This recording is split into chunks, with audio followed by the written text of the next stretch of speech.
માંથી ગુજરાતને બહાર લાવવાનું કામ કર્યું. ત્યાર પછી 2002 ની અંદર કોમી રમખાણ થયું. તો એ વખતે પણ ગુજરાતની પરિસ્થિતિ બહુ ખરાબ હતી. તો 2002 ની અંદર, તો 2001 ની અંદર મુખ્યમંત્રી બન્યા, 2002 ની અંદર મુખ્યમંત્રી બન્યા, 2007 માં મુખ્યમંત્રી બન્યા અને 2012 માં પણ મુખ્યમંત્રી બન્યા. એક સમ્રાટ જેવું એમનું જીવન હતું.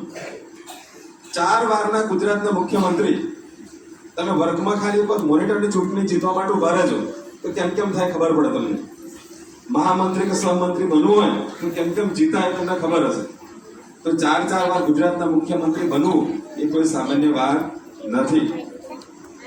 પરંતુ એમનામાં ત્યાગ વૃત્તિ બહુ હતી, પણ કંઈક કરવાની ભાવના ખરી એમનામાં. પછી વાત કરીએ આપણે તો 2014 ની અંદર લોકસભાની ચૂંટણી આવી. તો લોકસભાની ચૂંટણી અંદર વારાણસી અને વડોદરા 2 જગ્યાએથી ઉભા રહ્યા હતા. તો બંને જગ્યાએથી વિન. બે જગ્યાએથી લોકસભાની ચૂંટણી જીતવી એટલી કોઈ સહેલી નથી હોતી. તો 2014 ની અંદર પણ વિન અને ભારત દેશના વડાપ્રધાન. ફરી 2019 ની અંદર લોકસભાની ચૂંટણી આવી. તો 2019 ની અંદર પણ જંગી બહુમતીથી વિન એટલે કે વિજેતા, ફરી વડાપ્રધાન. હાલમાં 2022 નું ઇલેક્શન ગયું તો એની અંદર પણ વિજેતા. એક અત્યારે 3 ટર્મના એ વડાપ્રધાન છે અને 4 વખત ગુજરાતના મુખ્યમંત્રી રહી ચૂક્યા છે. એકધારું શાસન, એકધારી સત્તા. એટલે એમનામાં કંઈક કરવાની ભાવના છે. એમનો રાજયોગ હશે, એમની મહેનત હશે, એમની કિસ્મત હશે જે. પરંતુ એમણે એ પાયાથી માંડીને, જમીનથી માંડીને છેક સુધીનું કામ એમણે કરેલું છે. ચા વેચવા જેવું નાનામાં નાનું કામ પણ કર્યું છે. કેમ કે ભાઈ કુટુંબને મદદ કરવાની.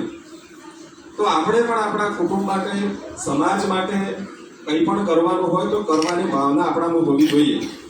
રાતોરાત આપણને કરોડપતિ કે રાતોરાત આપણે તો મોટા નેતા કે રાતોરાત તો મોટા માણસ બની જતા નથી. તો એવા આદરણીય નરેન્દ્ર મોદી સાહેબનો આવતીકાલે જન્મદિવસ છે. 75 વર્ષ પૂર્ણ થશે એમના. કેટલા વર્ષ? 75 વર્ષ. તો આટલા વર્ષની ઉંમરે પણ એમનામાં જો તો કેટલી સ્ફૂર્તિ છે. 75 વર્ષની ઉંમરે પણ જાણે કોઈ નવયુવાન હોય એમની સ્ફૂર્તિ હશે. આપણે તો અત્યારથી પેલા 8 છોકરા ઢીલા પડી ગયા છે, ઢીલા. શું કરવાના છે? એમના જીવનમાં આજની તારીખમાં પણ વહેલા ઉઠી જવાનું, યોગ કરવાના, કસરત કરવાના. ભારત દેશના કેટલા તો વિરોધ પક્ષ હોય, બધી પાર્ટીના નેતાઓને શાંત પાડવાના, નિર્ણયો લેવાના. આપણે આપણા ઘરના નિર્ણય નહીં લઈ શકતા.